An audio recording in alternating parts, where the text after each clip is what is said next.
Хүнсний хувьсгал. Хүнсний хувьсгал. Бүхний хүчин зүтгэлээр энэ том зорилт бол амжилтанд хүрнэ. Улсын хэмжээнд ерөнхийлөгчийн төвшөнд, засгийн газрын төвшөнд, их хурлын төвшөнд энэ асуудлыг гаргаж ирж тавьдсан ийм явдал бас байгаагүй. Ерөнхийлөгчийн санаачилсан хүнсний хувьсгалын энэ нэг хөнгөлөлтөй зээл бол биднэрт бас их нэмэр тус болж байгаа гэж үзэж байгаа. Энэ ажил мэдээ зогсож болохгүй. Ажлын байртай байх, ажилтай болгох энэ зөвхөн хүнсний тухай яриаггүй гэдгийг л би аягүй сайн онцлмоор байна. Ногоочд ногоогоо тарьж ийн, үйлдвэрлэгчид үйлдвэрлэхээ мэдж ийн. Тэгээд энд ганцхан л дэмжлэг хэрэгтэй. Энэ бол урт хугацаатай богино бага хүтээ зээл. Яг энэ тухай цагт яг шаардлагатай байсан санхүүжилтийг олж авч чадсандаа бол бидний ажил бол маш их дэмжлэг болсон байдаг юм аа. Яг энэ хүүн дээр нь татаас өгч байгаа энэ байдлыг бол маш их талархалтай хүлээж авч байна. Хүнсний үйлдвэрийн зориулалтаа тоног төхөөрөмжийг гайлын татвараас чөлөөлсөн энэ бодлого бол маш их оновчтой бодлого.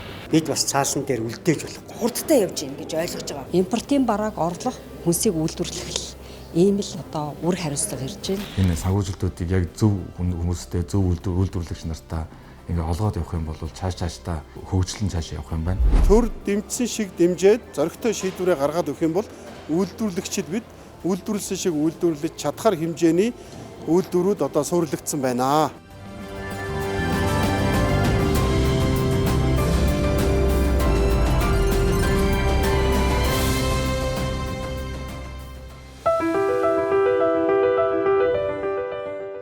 Монголчууд бид их орондоо хүнсний хувьсгал хийхээр шийдээд жил гаруй хугацаа өнгөрч байна.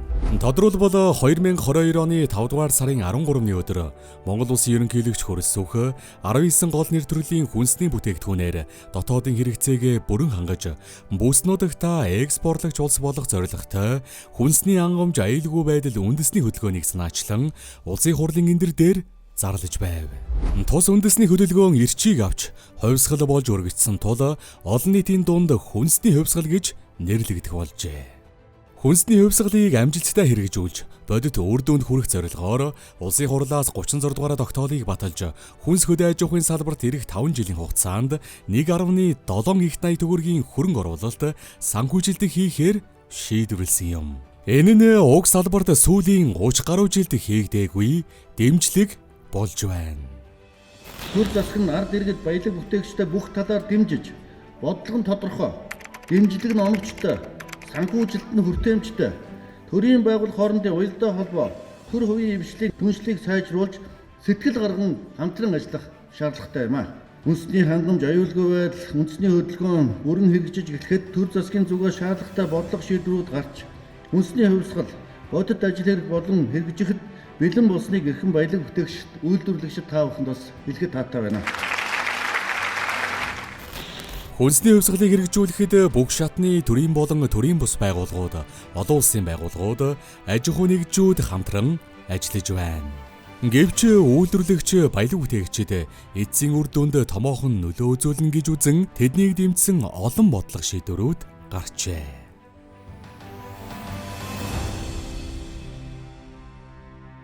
Хүнсний хангамж аюулгүй байдал үндэсний хөдөлгөөний хүрээнд хүнс хөдөө аж ахуйн салбарын аж ахуйн нэгжүүдэд болон иргэдэд хөнгөлөлтөө зээлийг олгон ажиллаж байгаа. Энэ онд ойролцоогоор тэрбум гаруй төгрөгийн зээлийг олгохоор төлөвлөснөөр өнөөдрийн байдлаар 450 гаруй тэрбум төгрөгийн зээлийг 1700 орчим аж ахуйн нэгжүүдэд олгож ажиллаад байна.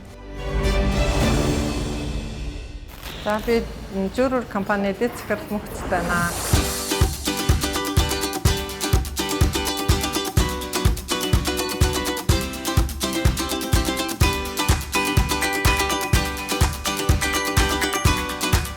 За манай компанийн хувьд бол энэ хүнсний хувьсгалын хүрээнд хөнгөлөлтөө зээлийг бас авсан. Үүгээрээ бол бид нар одоо үйлдвэрлэлийнхаа тоног төхөөрөмжийг шинчлэх, үйлдвэрийнхаа хүчин чадлыг дээшлүүлэх, дээрээс нь чанарыг дээшлүүлэхэд чиглэсэн одоо тоног төхөөрөмжүүдийг бас авч эхлээд байна. Түүнээс гадна тээврийн хэрэгслээ одоо зориултын хөргөлтийн тээврийн хэрэгслээ шинчлэх юм парк шинжилгээ ажлыг бол хийхээр төлөвлөд одоо судалгааны үе шатандаа явж байна. За мөн одоо шинэ үйлдвэр барих юм төслийг бол хэрэгжүүлэхээр байгаа. За энэ төслийн ажил маань одоо эхлээд явж байгаа.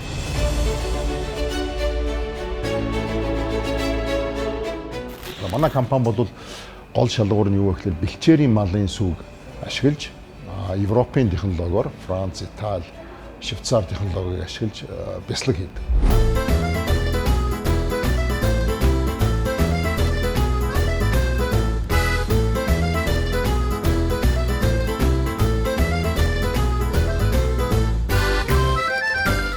Хүнсний хувьсгал хөтөлбөр нь бол цагаа олсон яг мэдээ зарим олон байгууллагуудын бол үнэхээр хүсэж хүлээсэн ийм хөтөлбөр байсан.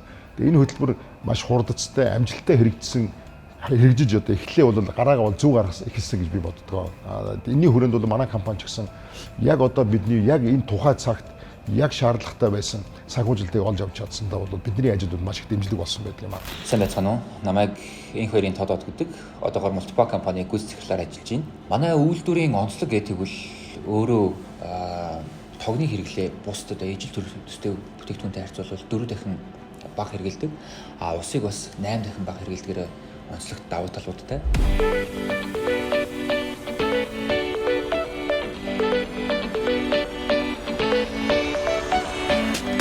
Манай компани юуг үйлдвэрлэж гэнэ гэх юм бол хүнсний үйлдвэрүүд дотоодын зах зээлийг хангадаг хүнсний үйлдвэрүүдийн мах, усундаа, барилга, уулуурхай, замгүүр эдгээрт ашигладаг нийлэг төрлийн хальсыг үйлдвэрлэдэг. Энэ үйл ажиллагаагаа эрхлээд одоо 13 дахь жилдээ доктортой үйл ажиллагаагаа явуулж байна. За энэ манайх хүнсний хувьсгалд нэгдснээрээ одоо за санхүүгийн хувьд болохоор зээл авснараа одоо бараа бүтээгдэхүүнийг тасаллаа бууруулах түүхий эдүүдийг авах заримдаа нөөц үүсэх хэрэг гардаг л та. Заримдаа хэрэглэгчийн захиалга нь гинт орж ирдэг. Эсвэл одоо зарим тохиолдолд хүлээлтээс төлөвлөлтөөс илүү өндрөөр эсвэл заримдаа бага ч юм уу те хүлээлтээс арай өөрөөр орж ирдэг. Энэ тохиолдолд нөөцтэй байх нь маш өндөр давуу талыг бий болгож идэг. Заримдаа бид нар хэрэглэгчдэд зориулаад үйлдвэрлэсэн түүхийдээ бэлэн бүтээгдэхүүнээ үйлдвэрлээд өөрсдөө агуулгах дээр хадгалж өгөөд дараа нь нөгөө хүнийхээ хэрэгцээ гарангуут нь шууд нийлүүлчихдэг байж байгаа. Тэгэхээр энэ бүх одоо түүхийд материалын нөөцийг бүрдүүлэхэд хүнсний хувьсгалаар олгогдсон зээл бид энэ боломжийг олгосон гэсэн үг. Гигабуц компани захирал Сүхбаатар гэж хүн байна. Гигабуц компани маань бол давсны зах зээлийнхаа нэг 20 орчим хувийг хангачих гэсэн ийм шинэ ирмэлзэлтэй хүсэлтэйгээр одоо үйлдвэрлэлээ явуулж байгаа.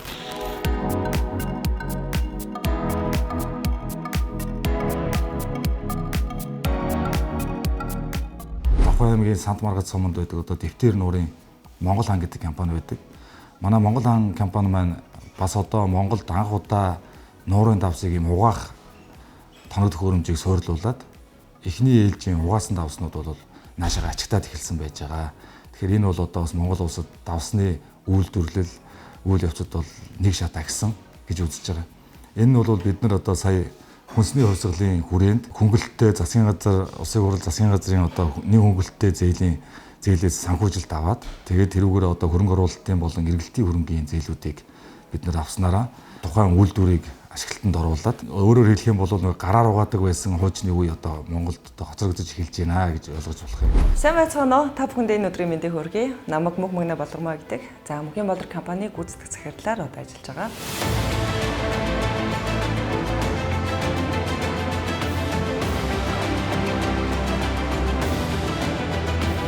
Мөгийн Болор компани маань хүнсний хувьсгалын хүрээнд хөнгөлтэй зээлийг авсан байгаа. За энэ хөнгөлтэй зээлийг авснаар бид нар бол үйлдвэртэй өргөтгөлийг байрж мөн одоо дэвшлэлт технологиг одоо үйлдвэртэй суйрлуулах төлөвлөгөөтэй байгаа. Тэгээ одоогоор эхлээд манайх одоо үйлдвэртэй засварыг оруулаад одоо өргөтгөлөө явуулаад эхэлсэн байгаа.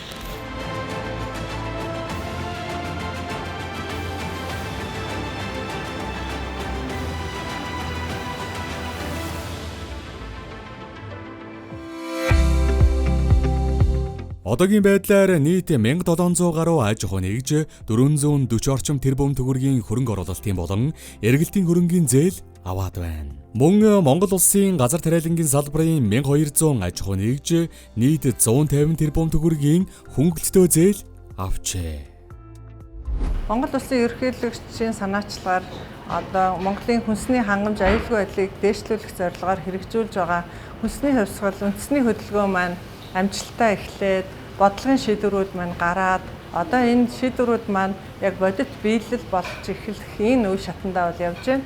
За манай компанийн хувьд бол энэ хүнсний хувьсгалыг талархан хүлээн авч одоо энэ хүнсний боловсруулах үйлдвэрлэлийн салбарт хөгжлийг авчрах маш юм чухал бодлогын шийдвэр боллоо гэж талархан хүлээж аваад хичээн ажиллаж байна. Хүнсний хувьсгалд манайхан бол одоо экспортод гарах бүтээгдэхүүнүүдийг илүүдэлгүй бол дэмжиж ажиллаж байна. Энэ маань бол маш зөв санаа. Гол нэг ганц асуудал үйлдвэрлэх эрхлэгч нар бид нар одоо нөгөө жижиг дунд бизнес эрхэлж байгаа хүмүүст нас тулгараад байгаа зүйл нь юу вэ гэхээр хүний нөөцийн асуудал бол маш хүнд байдаг. Яг тэгэхээр одоо бидний жоо цалингийн систем одоо нэгдүгürt буруу байж магадгүй. Хоёрт нь болохоор бид нар хүмүүсээ одоо гадагшаага их алдаж шүү дээ. Солонгос улс руу одоо хүмүүс маань явж байна. Тэгэхээр бид нар энийг яаж сайжруулах ёстой вэ гэхээр мэдээж хэрэг бүтээгдэхүүнүүдээ сайжруулад стандартын дагуу болгоод экспорт нь гаргаад ирэхээр гадаадад авдаг цалинг бид нар дотооддоо хүмүүстээ өгөх боломжтой болно.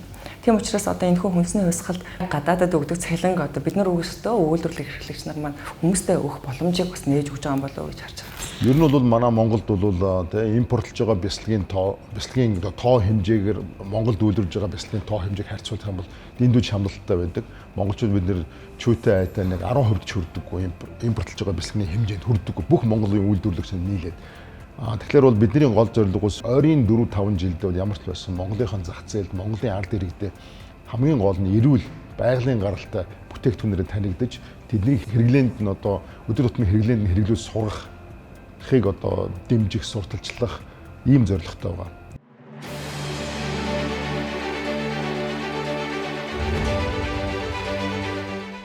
Дотоодын үйлдвэрлэл байснараа бид нар импортыг оруулж чадж байгаа. Импортыг орлснороо бид нар гадагшаа гарах валютын өрсөлдлийг бууруулж чадж байгаа. Ингэснээрээ утгаараа одоо долларын ханш, одоо юаны ханш ер нь өсөх, төгрөгийн эсрэг өсөх. Эсвэл за ихэнх эдийн засгчны ядгаар төгрөгийн ханш унахаас ер нь зайлсхийд бидний өчигдөр байсан 1000 төгрөг өнөөдөр 1000 чигээрээ байхад тусалж идэг байгаа. Давс одоо бид нарыг орж ажиллаж байхад бол Монгол давсны үйлдвэрлэл бараг одоо байхгүй шахам болчихсон. Импортын давсны 95-96% хангамжтай ийм байсан бол одоо бол арай жоохон эерэг үр дүнгууд биднэрт ирж байна. Дээрээс нь дэлхийн нийтийн далайн тэнгисийн одоо хоогоо эдэлж идэх юм уу? Энээр шалтгаалаад одоо Азийн том орнууд хүртэл одоо манай онгон байгалийн тэл буюу одоо энэ давсны нуураас үүссэн давсыг хэрэглэх юм сонирхол маш ихээр ажиглагдаж байна. Одоо жишээ нь солонгосчууд, японочууд, хятадууд маш ихээр ирж уулзж байгаа. Энэ нь одоо юу гэж байна вэ гэхээр бид нар л одоо экспортлооч бид нар одоо авах гэсэн юм а гэдэг. Тэгэхээр яагаад бид нар яаж байгаа гэхээр далайн усны бохирдолтой их холбоотой гэж яригдсан байт юм а. Үндэсний үйлдвэрлэгч баялаг бүтээгчдийн санал хүсэлт дээр үндэслэж гаргасан төрийн бодлого шийдвэрүүд богино хугацаанд бодит үр дүн гаргаж эхэлжээ. Зарим үйлдвэрлэгчид тоног төхөөрөмжөө шинчилж, үйлдвэрээ өргөтгөж, бүтээгдэхүүнээ сайжруулж, боловсон хүчнээ чадварчуулах ажлыг эрчимжүүлж эхэллээ.